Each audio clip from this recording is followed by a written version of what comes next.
चारधाम परियोजना के तहत निर्माणाधीन सीलकेआर पोल गांव सुरंग में पिछले 50 घंटे से अधिक समय से 40 श्रमिकों की जिंदगी कैद है। इन श्रमिकों को निकालने का कार्य युद्ध स्तर पर चल रहा है। आज भी रेस्क्यू ऑपरेशन लगातार जारी है। दरअसल दीपावली के दिन उत्तरकाशी में बड़ा हादसा हुआ। चारधाम परियोजना के तहत निर्माणाधीन सीलकेआर पोल गांव सुरंग में पिछले 50 घंटे से अधिक समय से 40 श्रमिकों की जिंदगी कैद है। इन श्रमिकों को निकालने का काम युद्ध स्तर पर चल रहा है। देहरादून से ऑगर ड्रिलिंग मशीन रात 3 बजे पहुंची है। इस मशीन को स्थापित करने का काम चल रहा है। श्रमिकों को निकालने के लिए हरिद्वार बहरदाबाद से 900 mm के पाइप भी पहुंचे हैं। वहीं इस घटना की जांच के लिए 6 सदस्यीय कमेटी का गठन किया गया है। अभी ज्यादा जानकारी के साथ जुड़ चुके हैं। अभी क्या अपडेट है, क्योंकि यहाँ पे हरिद्वार से एक ड्रिलिंग मशीन मंगाई गई है, पाइप मंगाया गया है, लेकिन उसका कार्य कब तक हो पाएगा? बिल्कुल, ये कह सकते हैं कि जो वहाँ पर जो श्रमिक जो फंसे हुए हैं टनल के भीतर, उनको बचाने का जो काम वो युद्ध स्तर पर जारी हो चुका है। हरिद्वार से जो ह्यूम पाइप यहाँ पर आने थे वो यहाँ पर देर रात पहुंच चुके थे और अब उनको फिट करने का काम वहाँ पर किया जा रहा है। जो ड्रिल मशीनें थी वो लगातार वहाँ पर काम कर रहा है, लेकिन चुनौती अभी भी ये कह सकते हैं कि जो प्रशासन या रेस्क्यू अभियान में जो टीम जुटी हुई है उनके सामने यही है कि जिस मलबे को हटाया जा रहा है उसकी जगह पर दूसरा नया मलबा वहाँ पर आ रहा है। तो ऐसे में उस मलबे के बीच में उन ह्यूम पाइप को दूसरी तरफ पहुंचाना बड़े चुनौतीपूर्ण यहाँ पर लग रहा है। लेकिन प्रशासन को उम्मीद है कि जो विशेषज्ञों की टीम वहां पर पहुंची है उन विशेषज्ञों के सुझावों के आधार पर उस काम को त्वरित गति से वहां पर कर लिया जाएगा। जो मजदूर 40 मजदूर जो अंदर फंसे हुए हैं उनको बाहर निकालने का काम वहां पर जल्द से जल्द शुरू हो पाएगा, क्योंकि जिन पाइपों को पहुंचना था उन पाइपों को वो वहां पर पहुंच चुके हैं। प्लान ए, बी और सी तीनों प्लानों के आधार पर इस समय वहां पर जो विशेषज्ञों की जो टीम है वो वहां पर काम कर रही है।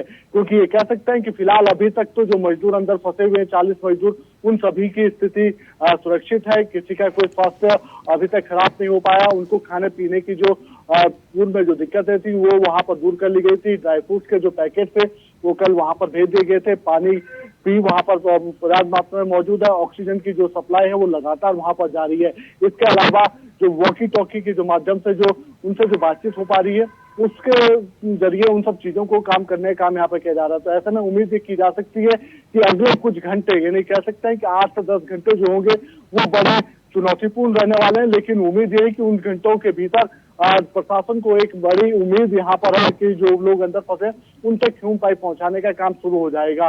क्योंकि जो पैच है उस पैच से पहले कह सकते हैं कि जो 50 से 60 मीटर का जो पैच था जिस पर मलबा ज्यादा आया है उस मलबे के बीच में उन ह्यूम पाइप को ले जाने का काम वहां पर किया जा रहा है। और जो अगर मशीन है, जो अगर मशीन जो यहाँ लाई गई है वो अगर सही रूप से अपना काम वहां पर करती है तो फिर उम्मीद है कि जो मजदूर फंसे उनको सकुशल बाहर निकाल लिया जाएगा। जी, यहाँ पे मशीन भी लगा दी गई है और पाइप की सहायता से मजदूरों को खाना भी पहुंचाया जा रहा है।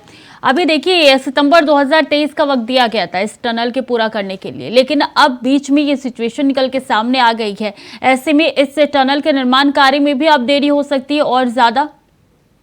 अभी टनल के निर्माण कार्यों में देरी की इसलिए नहीं कहा जा सकता है कि जो टेक्निकल जो टीम वहां पर पहुंची है वो उन सब चीजों का अध्ययन वहां पर करेगी कि अगर बीच में अगर जहां पर जो टनल ब्रेक हुई है, जहां पर भू धसाव टनल के भीतर हुआ वो किन कारणों के चलते वहां पर हुआ, वो बात का विषय है कि जांच में क्या कुछ निकल कर आ पाता। लेकिन फिलहाल अभी प्राथमिक दृष्टि से ये कहा जा सकता है कि जो प्राथमिक जो उपयुक्तता है, जो अभी सर्वप्रथम जो अभी सरकार के सामने चुनौती हुई है कि मजदूर जो अंदर फंसे हुए हैं उनको सकुशल बाहर निकाला जाए।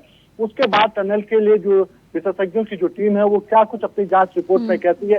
अगर टनल के बीच का हिस्सा जहां पर भू धसा हुआ है, अगर वहां पर कमजोर स्थिति है, कमजोर चट्टान है, तो फिर उसके लिए जो ट्रीटमेंट किया जाना है वो किस स्तर का ट्रीटमेंट वहां पर होगा। और काम पे अगर ये कह सकते हैं कि जिस काम को त्वरित गति से वहां पर अब तक हो जाना चाहिए था वो काम अगर उसमें देरी होती है तो फिर उसके लिए क्या कुछ कार्य योजना आगे रहने वाली है। क्योंकि काम बंद नहीं होगा इतना जो प्रशासन यहाँ पर कहता हुआ नजर आ रहा है। क्योंकि विकास के लिए जरूरी है कि जो इस समय माध्यम वहां पर चुने जा रहे हैं, जो विकास का रास्ता अपनाया गया है वो बंद नहीं होना चाहिए। और ऐसे में अगर आधा अधूरा काम बीच में छोड़ दिया जाता है तो फिर वो प्रशासन के लिए भी चुनौतीपूर्ण होगा, सरकार के लिए भी छवि खराब करने वाला होगा। तो सरकार अब अपनी प्राथमिकताओं के आधार पर उन सब कामों को करती हुई नजर आ रही है। फिलहाल जो जिंदगी अंदर फंसी है 40 जिंदगियां, उन्हें बाहर निकालने का काम जारी है और उसके बाद इस तरीके का जो भूगर्भीय सर्वेक्षण वहां पर वैज्ञानिकों की तरफ से किया जाएगा उसकी रिपोर्ट का इंतजार रहेगा कि काम को आगे जी बढ़ाना है। बिल्कुल, और कब तक निकाला जाता है ये भी लगातार इंतजार हम कर ही रहे हैं। बने रहिए अभी हमारे साथ, अगली खबरों में भी आपका रुख करेंगे।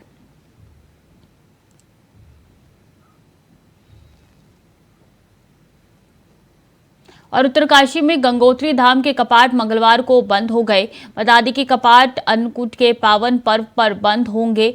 बताया जा रहा है कि सुबह 11:45 में कपाट बंद हो जाएंगे। बताया जा रहा है कि श्रद्धालुओं के लिए आगामी 6 महीने के लिए कपाट बंद होंगे और मंदमा गंगा की उत्सव टोली मंगलवार को अपने मायके मुखी मठ मुखवा के लिए गंगोत्री धाम से प्रस्थान करेगी। अभी लगातार हमारे साथ बने हैं। अभी अब से कुछ ही देर का वक्त है जब ये कपाट बंद होने जा रहे हैं। बिल्कुल, ये कह सकते हैं कि कपाट बंद होने की जो प्रक्रिया है वो गंगोत्री धाम में शुरू हो चुकी है और आज से उत्तराखंड के जो चारों जो प्रसिद्ध धाम है उनमें से पहले धाम गंगोत्री धाम के कपाट आज यहाँ पर बंद हो जाएंगे। विधि विधान के साथ अब से कुछ देर में जो प्रक्रिया है वो यहाँ पर शुरू होने के बाद वो पूर्ण कर ली जाएगी।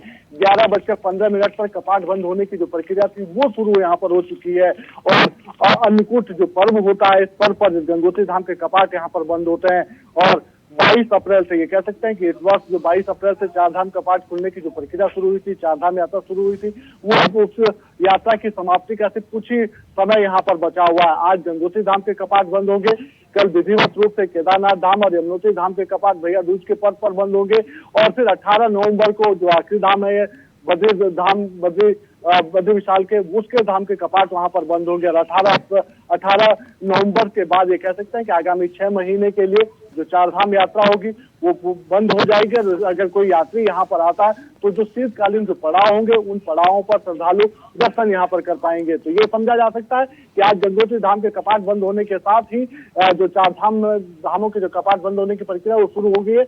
और इसके अलावा जो सबसे बड़ी बात इस बार सरकार के लिए जो रही है, जो खुशखबरी उत्तराखंड वासियों के लिए कही जा सकती है, वो ये है कि 74 लाख यात्रियों ने चारों धामों में अपने लिए यात्रा का रजिस्ट्रेशन यहाँ पर कराया था। चारों धामों की यात्रा का रजिस्ट्रेशन यहाँ पर कराया था और 54 लाख से ज्यादा ये नहीं कह सकते कि अभी तक जो है 55 लाख से ज्यादा श्रद्धालु इस चारधाम यात्रा में दर्शन यहाँ पर कर चुके हैं। तो उम्मीद है कि आगामी जो लगभग 4 से 5 दिन का जो समय यहाँ पर बचा उस दौरान भी यात्रियों के आने का जो सिलसिला होगा और यहाँ पर होगा और ये जो यात्रियों के जो रिकॉर्ड की जो संख्या है जो इस बार पिछले वर्षों के रिकॉर्ड को तोड़ते हुए आगे बढ़ी है उसमें और इजाफा यहाँ पर होगा। जी और इस बार देखिए हमेशा से हुआ है जब नए साल शुरू हुआ है और उस समय चारधाम यात्रा में श्रद्धालुओं की संख्या हमेशा से रिकॉर्ड तोड़ रही है और इस बार भी यही दर्ज किया गया अब है। और अब चूंकि चारधाम यात्रा खत्म हो रही है, कपाट बंद हो रहे हैं, तो रौनक भी अब कम होती हुई नजर आएगी उत्तराखंड में।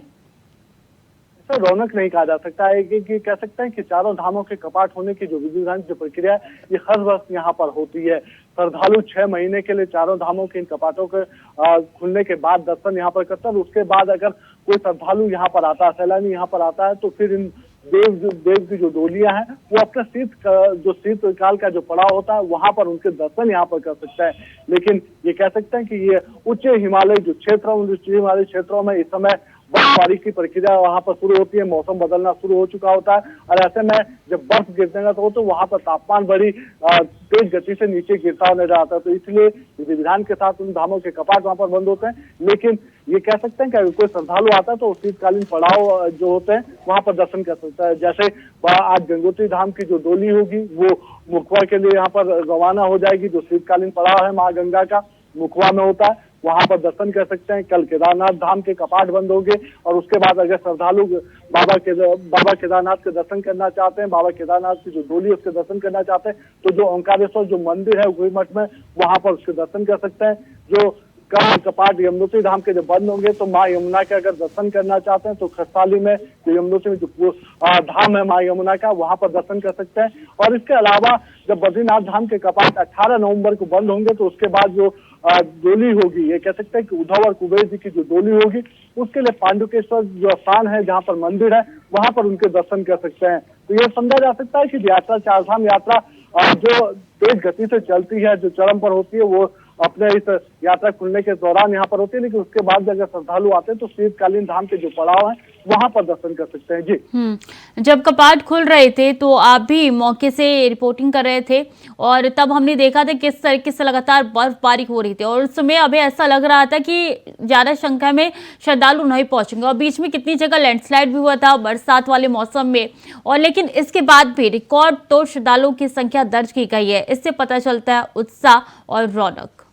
जी बिल्कुल, इससे एक संदेश जो देने का काम राज्य सरकार की तरफ से किया गया था वो ये था कि सुरक्षित यात्रा का संदेश जो मुख्यमंत्री पुष्कर सिंह धामी ने यहाँ पर दिया था, केंद्र के मार्गदर्शन में, केंद्र के सहयोग से इस यात्रा को सफल बनाने का काम राज्य सरकार की तरफ से किया जा रहा था और कोशिश यही थी कि जो श्रद्धालु यहाँ पर आ रहे हैं उनकी यात्रा सुखमय हो सके, सुरक्षित यात्रा हो सके, उसके लिए लगातार सरकार प्रयासरत थी और उसी का परिणाम है कि आज उत्तराखंड में जो चार धाम यात्रा में आने वाले जो श्रद्धालु हैं उन्होंने अपना रिकॉर्ड यहाँ पर तोड़ा है। 55 लाख से ज्यादा श्रद्धालु अब तक चारों धामों में दर्शन कर चुके हैं। 74 लाख यात्रियों ने इस बार रजिस्ट्रेशन यहाँ पर करवाया था। अगली बार उम्मीद की जा सकती है कि यह आंकड़ा और यहाँ पर बढ़ेगा। राज्य सरकार ने तो बाकायदा ये कह सकते हैं कि चारधाम यात्रा के लिए अपनी लक्ष्य निर्धारित करा है कि आगामी कुछ सालों में इस लक्ष्य को यहाँ पर और दुगुना किया जाएगा, यानी उत्तराखंड राज्य में 1 करोड़ से ज्यादा श्रद्धालुओं का स्वागत करने की तैयारी राज्य सरकार की तरफ से की जा रही है। जब चारधाम यात्रा शुरू होगी तो आगामी 1 सालों में यह आंकड़ा 1 करोड़ को पार करता हुआ भी नजर आएगा और ये